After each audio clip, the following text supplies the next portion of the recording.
안녕하세요. 오늘도 서연살롱을 찾아주셔서 감사합니다. 오래전 남편과 사별하고 아들과 단둘이 살고 있는 여성이에요. 열 길 물속은 알아도 한 길 사람 속은 모른다고 하잖아요. 모르긴 해도 처음 그 말을 지어낸 사람 역시 사람한테 엄청 상처를 받았던 게 아닐까 생각합니다. 저도 그랬으니까요. 저는 34살에 과부가 되었어요. 주변에서 그러더라고요. 저희 부부가 유별나게 금슬이 좋아서 하늘이 시샘에 남편을 데려간 걸 거라고요. 그렇지 않고선 병치레 한 번 없이 건강하던 사람이 하루아침에 그렇게 허망하게 떠나는 게 말이 되냐고 말이죠. 모두 저를 위로하려고 했던 말이었지만 사실 그런 말들은 제게 아무런 도움이 되지 않았어요. 남편의 죽음은 제 인생의 절반이 뚝 떨어져 나간 것처럼 엄청난 상실감을 안겨주었고, 그래서 정신을 차릴 수 없었으니까요. 부모가 있어도 없는 거나 진배 없던 저에게는 남편이 유일한 가족이자 보호자였어요. 남편을 만나기 전까지 저는 17살 때부터 쭉 혼자 살아왔거든요.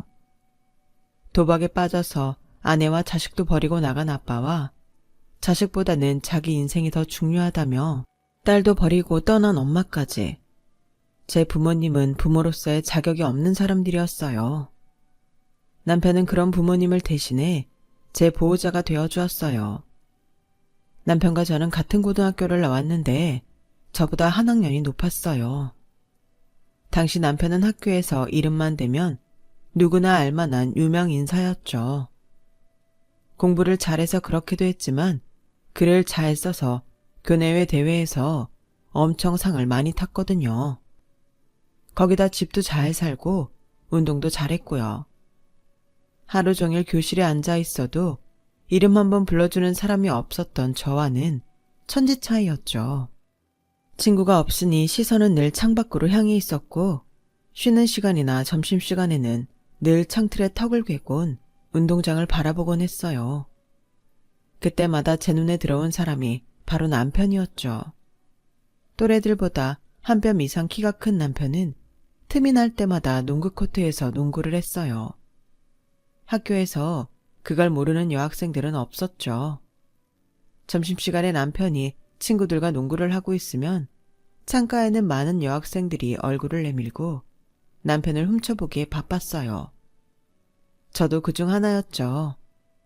전교생이 운동장에 나와 있어도 남편은 바로 찾을 수 있을 정도로 저는 남편한테 빠져 있었어요. 그렇다고 말을 걸어볼 용기는 없었지만요. 그런데 생각지도 못한 순간에 기회가 찾아온 거예요. 1학년 2학기가 되고 새로 특활 부서를 정하게 되었는데 딱히 하고 싶은 게 없어서 독서부를 일지망으로 적어낸 제가 행운을 거머쥐게 되었거든요. 여학생들이 너도 나도 독서부를 지망했다는 건 나중에서야 알게 되었어요. 그 부서에 남편이 있었거든요. 그래서 당연히 안 되겠구나 포기하고 있었는데 이게 웬걸? 제가 붙었더라고요. 그리고는 일주일에 한 번씩 남편과 얼굴을 마주하게 되었죠. 그땐 그 정도로도 감지덕지했어요. 남편과 한 공간에 있다는 것만으로도 가슴이 벅찼으니까요. 그러다 남편한테 제 존재를 알리게 된 건 2학기가 시작하고 한 달 남짓 되던 때였어요. 독서부 특성상 자기가 읽은 책은 직접 가져가야 했었는데 아침부터 서둘러 책가방을 싸느라 책을 잘못 가져갔지 뭐예요. 예전에 아빠가 보시던 책이었는데 지은이 이름조차 낯선 책이었죠. 어느 개의 죽음이라는 책 제목도 좀 그랬어요. 일단 가져갔으니 읽긴 해야겠는데 고등학교 1학년 학생이 읽기에는 좀 깊이가 있는 책이더라고요. 그래서 슬쩍슬쩍 졸면서 책을 읽고 있었는데 쉬는 시간에 남편이 제게 와서는 말을 걸더라고요. 너도 장 그르니의 작품 좋아하니? 지금껏 한 번도 남편과 말을 섞어본 적 없던 저는 남편이 제게 말을 걸어줬다는 사실만으로도 가슴이 벅차서 대답도 못하고 남편 얼굴만 올려다봤어요.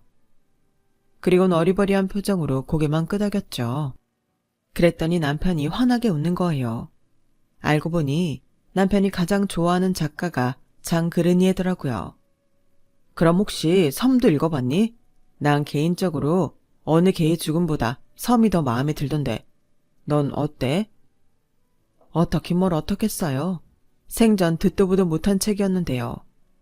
그래도 이게 어떻게 찾아온 기회인데 그냥 날려버릴 수는 없다 싶어서 저도 섬이 더 좋다고 말했죠. 그 대답이 마음에 들었는지 남편은 싱긋 웃고는 자리로 돌아갔어요. 그리곤 다음 주 특할 시간이 되어서 해당 교실로 이동을 했는데 먼저 와 있던 남편이 저를 보고는 자기 옆자리 의자를 툭툭 치며 와서 앉으라고 하더군요. 순간 교실에 있던 여학생들이 제게 눈 레이저를 쏘아댔죠.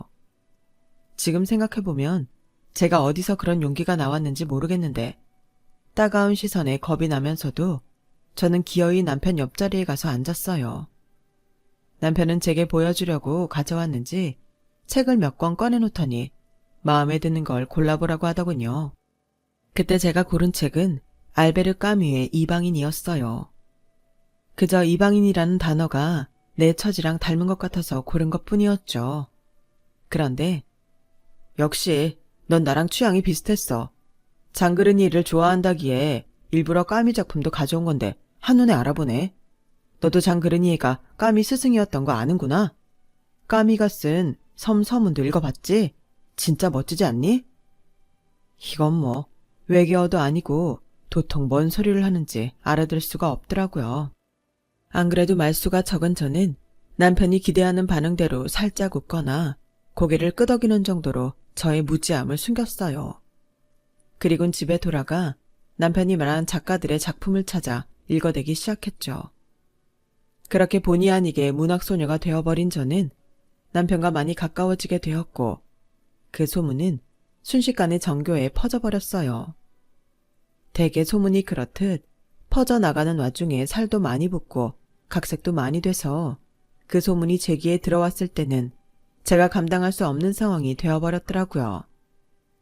제가 일부러 남편을 꼬셨다는 둥, 저희 집에 돈이 많아서 선물로 남편의 환심을 샀다는 둥, 남편은 제게 마음이 없는데 제게 약점을 잡히는 바람에 할 수 없이 상대해 주는 거라는 둥, 정말 말도 안 되는 소문이었죠. 제가 하지 않은 일들은 기정사실화됐고 그 바람에 쉬는 시간마다 다른 반 애들까지 저희 반에 찾아와 저를 보고 갔어요.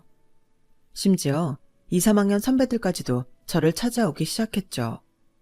그중 몇몇은 저를 소각장으로 따로 불러서 여우같이 꼬리치지 말라고 엄포를 놓고 가기도 했어요. 그런데 꼭 나쁜 것만은 아니었어요.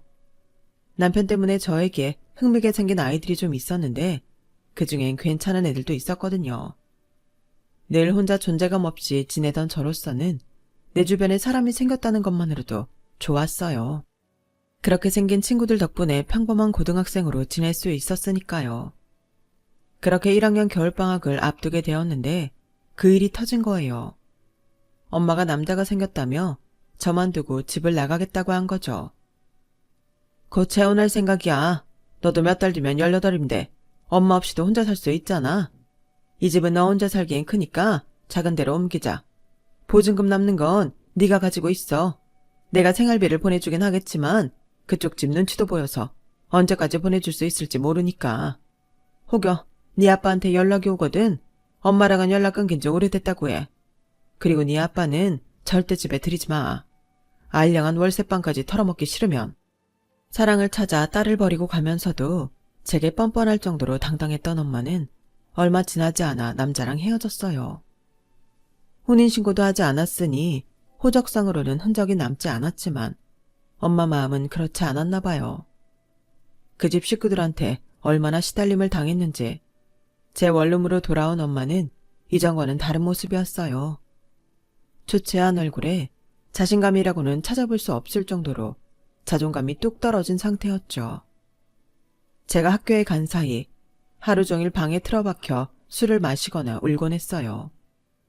그러던 어느 날 안 좋은 시도를 하고 말았고 쓰러져 있던 엄마 옆에 흩어져 있는 물건들을 보고서 엄마가 더 이상 의지가 없다는 걸 알 수 있었죠. 일단 119에 신고를 하고 몇 분 뒤 달려온 구급대원들을 따라 병원으로 향했어요. 다행히 생명에는 지장이 없었지만 엄마는 성대를 다쳐서 제대로 말을 할 수 없게 되었죠. 외삼촌한테 전화해 상황을 알렸더니 며칠 뒤 서울로 올라오셨더라고요. 의사와 상담을 한 외삼촌은 엄마를 외가와 가까운 요양병원에 입원시키겠다고 하셨어요. 몸도 마음도 만신창이가 된 엄마한테는 그게 최선이라면서요. 그러면서 저도 외가로 가지 않겠냐고 하셨는데 그 순간 남편 얼굴이 떠오르더라고요. 이렇게 떠나버리면 더는 남편을 볼 수 없을 거라는 생각을 하자 코끝이 시큰해지더라고요. 그래서 서울에 남겠다고 말씀드렸죠. 엄마랑 살 때도 거의 방치되다시피 했었기 때문에 혼자 사는 건 두렵지 않다고요. 외삼촌은 몇 번이나 설득을 하시다가 안 되겠는지 자주 연락하라는 말씀을 남기시곤 돌아가셨어요. 며칠간 정신없이 병원에서 지낸 탓에 엄마와 외삼촌을 떠나보내고 피곤이 몰려왔어요. 얼른 집에 가서 씻고 누워야겠다 생각뿐이었죠. 그렇게 무거운 몸을 이끌고 집에 도착했는데 저희 집 앞에 남편이 서 있는 거예요. 며칠 학교를 빠졌더니 걱정이 돼서 찾아왔더라고요. 남편을 보자 갑자기 서러운 마음이 들어 자리에 주저앉아 엉엉 울어버렸어요. 그동안 잘 참아왔는데 저도 어쩔 수 없는 애였던 거죠. 한참을 울고 나서 남편한테 제 사정을 털어놓았어요. 제 얘기를 듣는 내내 남편의 표정은 복잡하게 변해갔어요. 슬픈 건지 화가 난 건지 좀처럼 알 수 없는 그 표정에 내가 괜한 말을 한 게 아닐까 후회가 됐지만 이어진 남편의 말에 안심이 되더라고요. 네가 다른 애들이랑은 좀 다르다는 건 알고 있었어. 어딘가 모르게 어른스러워 보이기도 하고 외로워 보이기도 했거든. 앞으론 내가 외롭지 않게 해줄게. 같이 밥도 먹어주고 형광등 나가면 갈아주러 올게. 바퀴벌레가 나와도 잡아주고 또 뭐 해줄까? 제 걱정을 하면서도 저를 달래주려고 애쓰는 남편을 보니 그 어떤 어른들보다도 든든하게 느껴졌어요. 그날 이후로 남편은 약속대로 저를 잘 챙겨주었어요. 남자친구라는 느낌보다는 친오빠에 가까운 느낌이었죠. 같이 장 보러 다니고 옷을 살 때나 생필품을 살 때도 같이 따라가 주었어요. 시험 기간에는 저 혼자 늦은 시간까지 도서관에 있는 게 걱정된다며 자기네 집에서 버스로 2정류장이나 되는 거리를 매번 달려와 주었죠. 혼자 사는 저 때문에 남편은 문 잘 잠궜어? 쌀은 있어? 김치는? 우리 집에서 반찬 좀 가져다 줄까? 이런 말들을 입에 달고 살았어요. 한창 공부를 해야 하는 고3 때도 남편은 공부보다는 제 걱정뿐이었죠. 날 생각해주는 건 고마운 일이었지만 나 때문에 남편 인생을 망친다면 저 스스로가 용서가 안 될 것 같았어요. 그래서 초강수를 띄웠죠. 고3이 이럴 시간이 있어? 오빠 아니어도 나 잘 먹고 잘 살아. 오늘도 우리 집에 오느라 학원 또 땡땡이 쳤지? 대체 왜 그래? 대학 안 갈 거야? 나 오빠가 대학 떨어지면 오빠 안 만날 거야. 능력 없는 남자 별로거든. 그래도 괜찮겠어? 난 남자친구랑 CC해보고 싶단 말이야. 그러니까 나랑 계속 사귀려면 어떻게 해서든 대학 들어가. 안 그럼 끝이야. 그날 제 말에 충격을 받은 남편은 미친 듯이 공부를 시작했어요.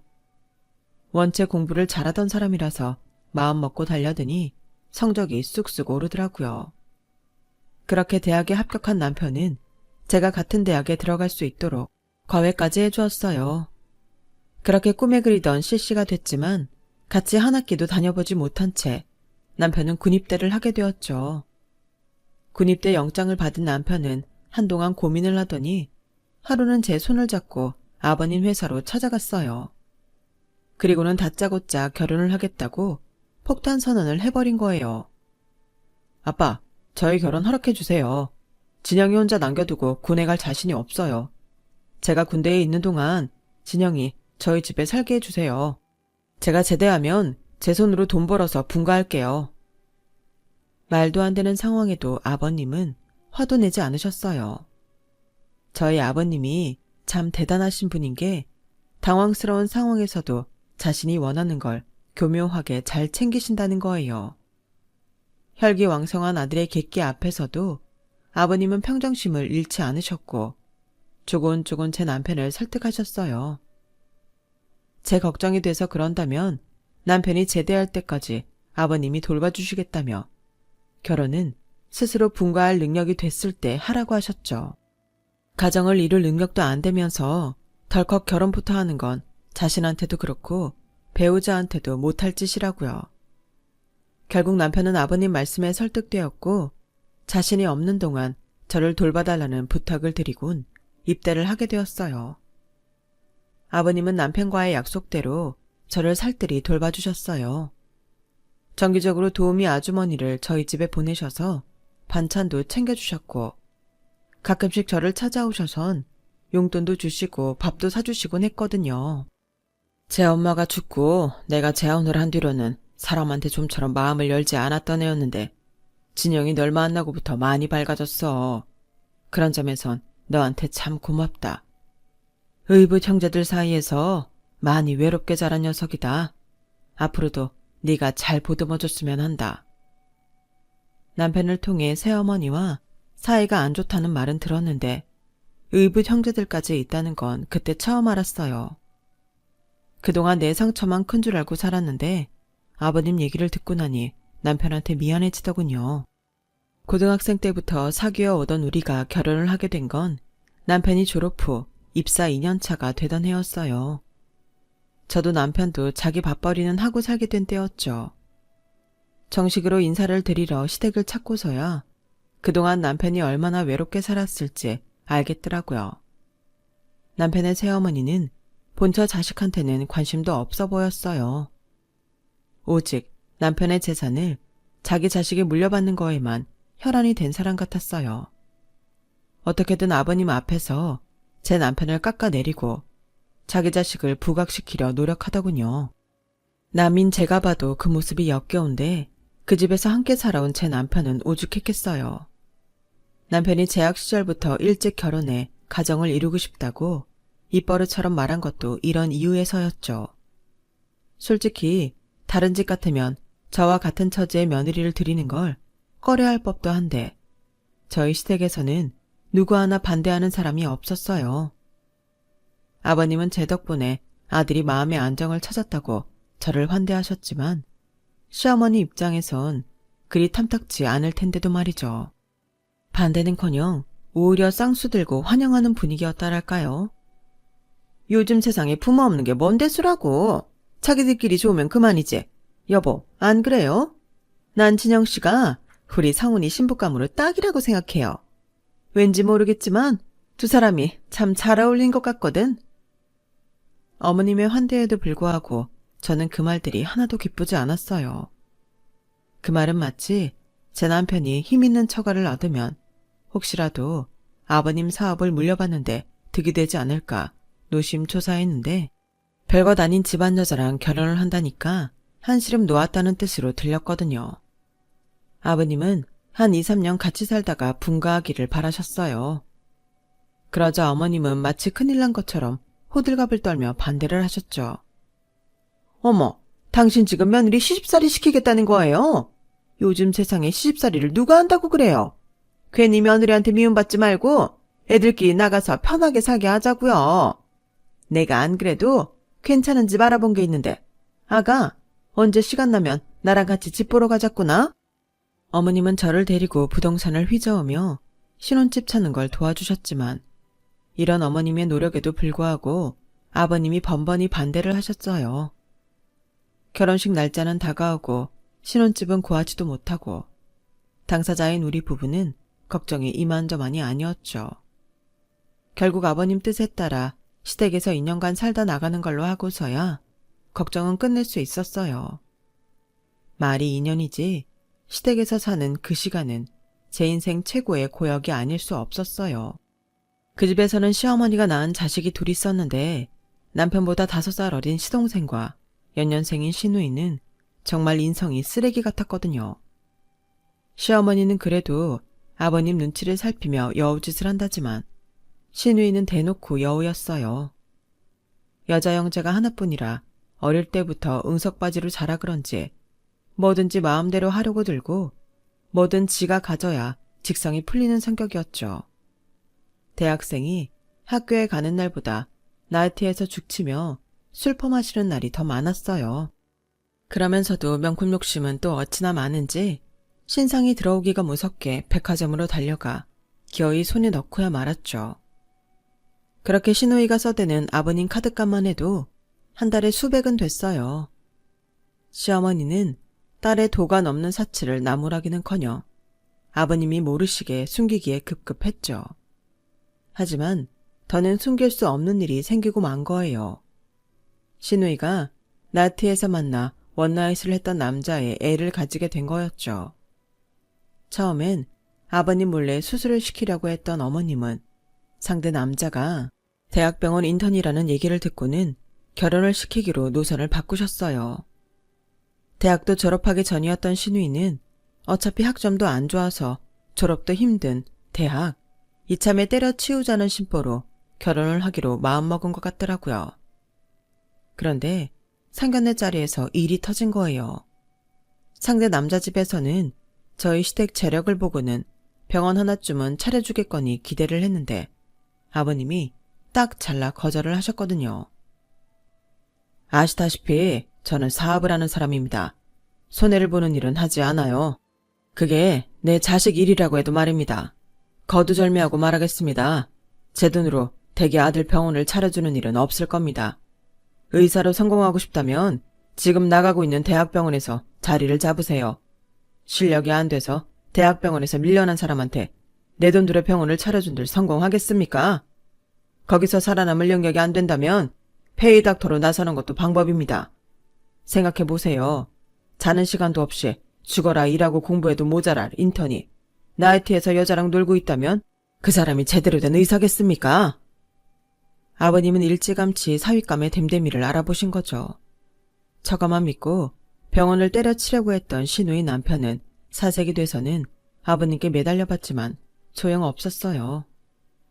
이미 배는 불러서 애를 낳는 것밖에는 어쩔 도리가 없는 상황이라 결혼을 했지만 시누이의 결혼 생활은 그리 행복하지 않은 것 같았어요. 시누이보다 몇 개월 먼저 출산을 한 저는 아들을 낳았어요. 남편을 닮아 코도 오똑하고 저를 닮아 피부가 흰 아이였죠.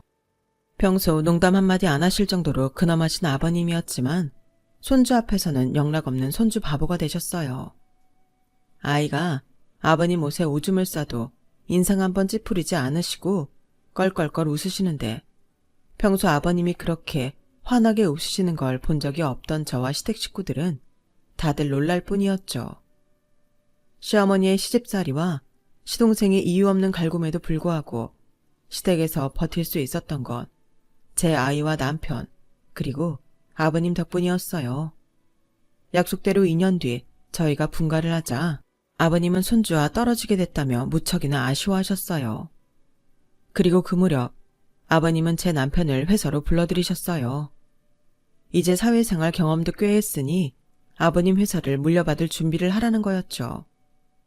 그러자 위기의식을 느낀 시어머니는 자기 아들이 대학을 졸업하자마자 아버님 회사에 밀어 넣었어요. 어떻게든 회사만큼은 자기 아들이 차지하게 만들려는 꿍꿍이었죠. 아버님 몰래 회사 요직에 있는 사람들과 접촉해 회사 내에서 자기 아들의 뒷배가 되어줄 사람들을 모으고 어떻게든 제 남편을 몰아낼 생각을 했어요. 업무만으로도 바쁜 와중에 어머님 라인 사람들의 견제까지 받아야 했던 남편은 스트레스가 이만저만이 아니었어요. 이제 겨우 30대 중반 나이인데도 염색을 안 하면 안 될 정도로 흰머리가 엄청 늘고 소화장애까지 달고 살았죠. 체격이 워낙 좋아서 남들 보기엔 건강해 보였는지 모르겠지만 정신적인 스트레스로 인해 남편은 병들어가고 있었던 거예요. 곁에 있으면서 아무것도 도움이 되지 못하는 제가 한심스럽고 미안할 뿐이었죠. 그렇게 위태로운 날들이 이어지다가 결국 남편은 쓰러지게 되었고 40도 안 된 나이에 뇌출혈로 세상을 떠나고 말았어요. 남편의 죽음에 저도 충격이었지만 아버님도 엄청난 충격을 받으셨어요. 아들이 강해지기를 바라는 마음에 견제 세력들이 있다는 걸 알면서도 혼자 이겨내도록 방관했던 걸 자책하시는 것 같더라고요. 아끼던 큰아들의 죽음은 아버님을 많이 변화시켰어요. 전처럼 신사적이고 유하게 일을 처리하기보다는 불순한 것들은 애초에 싹을 도려내는 강경한 모습을 보이셨거든요. 특히나 제 남편의 죽음에 일조했던 시어머니와 그 라인들은 아버님 눈밖에 나서 좌천이 되거나 몇몇은 회사를 떠나게 되었어요. 그리고 어머님도 마찬가지였죠. 당시 시누이가 이혼을 하고 아이 교육을 핑계로 캐나다에서 살고 있었는데 아버님이 어머님을 그리로 가라고 하셨거든요. 여보, 내가 캐나다로 가면 당신은 누가 돌봐요? 딸 자식 걱정돼서 그러는 건 알겠지만 그래도 난 당신 부인이잖아요. 어떻게 내 자리를 비워두고 밖에서 나가 사냐고요. 안 돼요. 난 못 나가요. 그래, 그럼 이혼이라도 하고 가든가. 캐나다로 못 가겠다면 차라리 이혼부터 합시다. 아버님의 강경한 태도에 어머님도 더는 고집을 부릴 수 없었어요. 하지만 떠나는 마당이라고 순순히 가지는 않더라고요. 갑자기 시동생 내외를 집에 불러들여 아버님을 모시고 살라고 한 거예요. 내가 없으니 당신 수발들 사람이 필요하지 않겠어요? 다행히 정훈이가 집에 들어와 살겠다고 하네요. 당신 나이도 있는데 아들 내외 데리고 살면 좋잖아요. 그럴 거 없어. 진영이한테 지우 데리고 들어와 살라고 얘기해뒀으니까. 성훈이도 가고 없는 마당에 애들 둘만 살게 할 수는 없잖아. 아니, 당신은 그렇게 중요한 얘기를 왜 이제서야 해요? 그리고 당신 자식이 성훈이 뿐이에요. 엄연히 정훈이도 당신 자식이라고요? 성훈이 결혼할 땐 못 데리고 살아서 안달이더니 왜 정훈이한테는 같이 살잔 말 안 하는데요? 당신 죽고 나면 제사상 차리는 건 정훈이 내외라고요. 그리고 진영이 네 남편 떠나보냈으면 너도 새 출발할 생각을 해야지. 언제까지 시아버지 그늘에서 살 생각이냐? 내 말이 야속해도 할 수 없다. 성훈이 죽고 없는 마당에 너랑 내가 고부 사이로 지낼 일이 뭐 있니? 지우는 우리가 맡아 키워줄 테니까 넌 새 출발할 생각이나 해. 설마 너 지우 앞세워서 네 시아버지 회사 탐내는 건 아니지? 그런 거라면 일찌감치 꿈깨. 회사는 우리 정훈이가 맡게 될 테니까. 이 사람이 지금 무슨 소리를 하는 거야? 당신이 뭔데 내 회사를 정훈이한테 주니마니 해. 난 애초에 회사는 성훈이한테 물려줄 생각이었어. 이제 성훈이가 가고 없으니 지우가 맡아서 이어가면 될 일이라고. 당신이야말로 괜한 일에 참견하지 말고 당장 캐나다로 가. 한바탕 폭풍우가 몰아친 뒤에 시어머니는 캐나다로 쫓겨나셨고 시댁에 들어와 살면서 회사를 물려받을 궁리를 하던 시동생 내외는 시댁 입성이 물 건너가 버렸어요.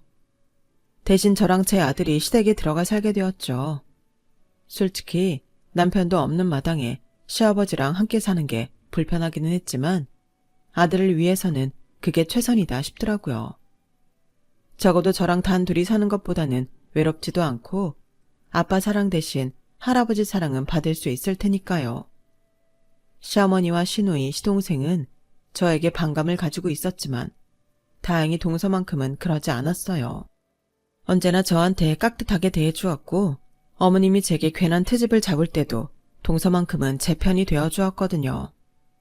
그래서 동서와는 통화도 자주 하고 집안일도 상의하며 지냈어요. 그 일이 있기 전까지는 말이죠. 제 아들이 중학교 3학년이 되던 때였어요. 여름방학을 학원에서 여름 캠프를 떠났던 아들이 바다에 빠지는 사고가 일어난 거예요. 전화를 받고 아버님과 함께 병원으로 달려갔는데 애가 의식이 없더라고요. 병원에서는 별다른 이상은 없다고 하는데 애는 깨어나질 않고 그렇게 이틀이 지나버렸어요. 아들 옆에 앉아 뜬 눈으로 밤을 지새면서 속으로 기도를 했어요. 여보, 우리 지우 좀 살려줘. 당신도 없는데 지우마저 데려가버리면 난 어떡하라고. 여보, 제발 우리 지우 좀 살려줘. 안 그러면 나도 당신 따라갈 거야. 종교도 없던 저는 마음속으로 남편한테 빌었어요. 아들만큼은 살려달라고요. 3일째 되는 날 동서가 병원으로 찾아왔더라고요.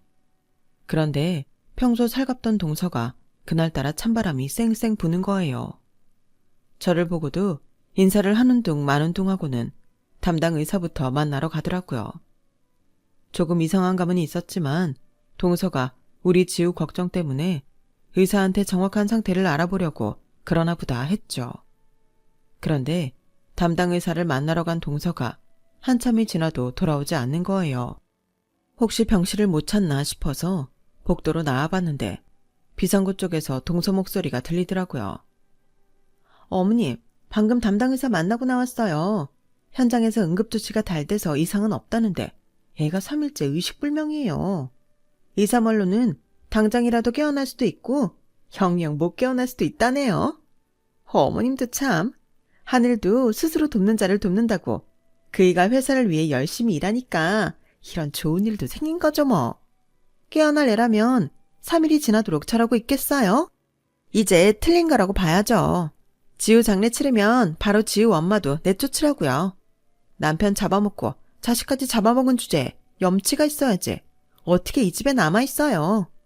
모르긴 해도 아버님도 반대는 안 하실 거예요. 암튼 장례 일정 잡히면 연락드릴 테니까 귀국할 준비하고 계세요. 동서, 지금 그게 무슨 말이야? 장례 일정이라니. 설마 우리 정우 장례를 치르겠다는 거야? 멀쩡히 살아서 병실에 누워있는 애를 장례를 치르겠다는 게 말이 되냐고. 이거 왜 이러세요? 애 의식불명 상태로 있은 지 벌써 3일째예요. 깨어날 가망 없다는 거 인정하시라고요. 돈 욕심에 송정이라도 움켜쥐고 있을 생각인가 보네. 뭐? 너 말이면 단 줄 알아? 네 새끼라면 그렇게 쉽게 포기하겠니? 네 딸이라면 의식 없는 애 앞에 두고 장례 치를 생각부터 하겠냐고. 남도 아니고 작은 엄마라는 사람이 어떻게 이럴 수가 있어. 네가 그러고도 사람이야? 네가 사람이냐고. 저는 발악을 하며 동서의 옷깃을 잡고 흔들었어요. 그러자 동서가 제 손을 뿌리치며 그러더군요. 나 참, 별 거지 같은 게 덤비기는. 형님 대접 좀 해줬더니 지가 뭐라도 되는 줄 아는 모양이네. 이봐요. 대개 남편 죽던 순간부터 당신은 나가리 된 거야. 아들 앞세워 시댁재산 노려볼 요량인 모양인데 꿈도 꾸지 마. 막말로 시아버지가 오래 살겠니? 내 남편이 오래 살겠니? 네 아들 저렇게 안 됐어요. 아버님 죽고 나면 어차피 너랑 네 아들 내쫓으려고 그랬어. 뭘 알아야지. 판이 어떻게 돌아가는지 감이 안 와? 하긴 그러니 그 꼬라지를 하고 살고 있지. 이제야 본색을 드러내는 동서를 보며 충격에 온몸이 부들부들 떨렸어요. 동서가 돌아가고 난 뒤 병실에 혼자 남아 잠들어 있는 아들을 바라보는데 서름이 복받쳐서 눈물만 나더라고요. 도대체 내 인생은 어떻게 되어 먹었길래 부모 복도 없고 남편을 앞서 보낸 것도 모자라 아들까지 이렇게 된 건지 억울하고 화가 나서 감정을 주체할 수 없었어요. 그렇게 아들 손에 얼굴을 묻고 잠이 들었는데 얼마나 잤을까요? 부산하게 움직이는 발소리에 잠에서 깨어나 고개를 들었더니 간호사들과 당직 의사가 제 아들 상태를 살피고 있더라고요. 저를 본 간호사는 반가운 표정으로 아드님이 깨어났다고 말해주었어요. 아들 녀석은 마치 잠에 취한 것처럼 비몽사몽이긴 했지만 분명 눈도 뜨고 있고 손가락도 움직이고 있더라고요. 순간 드는 생각은 남편이 내 기도를 들어줬구나 하는 생각뿐이었어요. 그래서 나도 모르게 혼잣말처럼 연신 감사합니다를 연발했어요. 제 아들이 깨어났다는 소식에 아버님은 바로 병원으로 달려오셨어요. 얼마 뒤 아들은 서울에 있는 병원으로 옮겼고 거기서 정밀검사까지 다시 받은 뒤에 이상이 없다는 진단을 받고서야 퇴원을 했어요. 제 아들 장례식 준비를 하겠다며 기세 등등하던 동서는 언제 그랬냐는 듯 꼬랑지를 내리곤 제 앞에서 전처럼 살랑거리더군요. 이미 동서의 검은 속을 본 이상 그런 모습이 달갑게 보이지 않았어요. 그렇다고 시댁 식구들 앞에서 동서랑 드자비를 할 수도 없는 노릇이었죠. 그냥 더러운 똥 보듯 피하자 싶었는데 글쎄 저 대신 아버님이 응징을 해주었지 뭐예요. 알고 보니 그날 제가 동서랑 싸우던 모습을 아버님 기사님이 다 보고 아버님께 보고를 했던 모양이었어요. 아버님은 회사 일 때문에 병원에 계실 수 없어서 기사님을 병원에 붙여주셨는데 이렇게 도움이 될 줄은 몰랐네요. 기사님을 통해 동서가 했던 말을 고스란히 전해 들으신 아버님은 제 아들이 퇴원을 하자마자 시동생 예외를 집으로 불렀어요. 그리고는 중대 발표를 하셨죠. 지우가 깨어난 김에 확실히 해둬야 할 것 같아서 다들 오라고 했다. 내가 언제 어떻게 될지 모르겠지만 내 회사는 장손인 지우한테 줄 생각이다. 이미 유언장도 작성해 놓았다. 아버지, 그게 무슨 말씀이세요? 아버지 아들인 내가 버젓이 있는데 왜 손자한테 회사를 넘겨요? 왜요? 저는 아버지 친자식이 아니라서 그러세요? 그럴 거면 애초에 저를 회사에 받아주지 말지 그러셨어요. 그랬으면 일찌감치 포기하고 살았을 거 아니에요. 지금까지 왜 희망 고문을 하신 거냐고요? 이 녀석아, 내가 이 날이 때까지 성훈이랑 너희 남매를 차별한 적이 있었냐? 오히려 내 아들 성훈이가 네 엄마랑 니들 남매 등살에 집에 정모 붙이고 밖으로 놔두는 걸 보면서도 내색 안고 살았다. 그런데 결과적으로 어떻게 됐냐? 네 엄마는 뒤에서 성훈이 끌어내리려고 수작질이나 부리고 니들은 죽지도 않은 내 손자 장례치를 준비나 하지 않았냐? 내 결정을 따를 수 없다면 당장이라도 회사에서 나가거라. 그리고 작은 애야, 넌 앞으로 내 집안에 발도 들이지 말거라. 내 장례식에도 너는 오지 않았으면 좋겠다. 앞으로 한 번만 더 내 며느리한테 건방지게 굴면 그때는 보고만 있지 않을 테니 알아서 해라. 알겠냐? 아버님, 제가 뭘 어쨌다고 그러세요. 형님이 뭐라고 했는지는 모르겠지만 제 얘기도 들어보셔야죠. 어떻게 한쪽 말만 듣고 판단을 하세요? 저 정말 억울해요. 동서는 눈물까지 짜가며 호소를 했지만 아버님은 단호하셨어요. 지우 엄마는 너에 대해 아무 말도 하지 않았어. 그 자리에서 보고 들은 사람이 직접 전해준 얘기다. 이래도 억울하다고 할 거냐? 가증스러운 것 같으니라고. 그리고 정훈이는 네 엄마한테 똑똑히 전해라. 캐나다에서까지 내 며느리랑 손주한테 해코지를 한다면 그날부로 바로 이혼이라고. 아버님의 말씀이 있고 나서 시동생 내외는 회사 법무팀 변호사를 찾아가 정말 아버님이 제 아들한테 회사를 물려준다고 유언장에 명시했는지 알아봤다고 하더군요. 그리고 그 말이 사실이라는 걸 확인하고서는 회사 복도에서 한바탕 싸움을 벌였나 봐요. 이 모든 게 아내 탓이라고 생각한 시동생이 뭐하러 병원까지 가서 애 장례식 얘기는 해선 자기 앞길을 막았냐고 길길이 날뛴 거죠. 그 일을 계기로 사이가 갈라진 시동생 부부는 결국 얼마 뒤 이혼을 했어요. 그리고 5년이 지난 지금 제 아들은 다니던 대학을 휴학하고 군 복무 중이에요. 다음 주에는 휴가를 나온다고 해서 아버님과 저는 한껏 들떠 있답니다. 캐나다에서 오신 어머님은 그때 이후로 한 번도 집에 오지 않으셨어요. 한국에 들어오셔서도 시동생 집에만 계시다가 다시 캐나다로 가시는 것 같더라고요. 산 사람은 어떻게든 산다고 자식을 잃은 시아버지와 남편을 잃은 며느리는 오늘도 서로를 의지하며 살고 있답니다. 오매불망 제 아들 지우만 바라보면서요. 소원이 있다면 하루빨리 아들이 결혼을 했으면 좋겠네요. 며느리도 드리고 손주도 낳아서 하루빨리 집안이 북적거렸으면 합니다. 아버님도 오래오래 건강하시고요. 지금까지 제 사연을 들어주셔서 감사합니다. 들어주신 여러분도 항상 행복하세요. 여러분, 사연 댓글에 응원과 현명한 조언 부탁드려요. 좋아요와 구독은 저에게 큰 힘이 됩니다. 오늘도 좋은 일 가득하세요.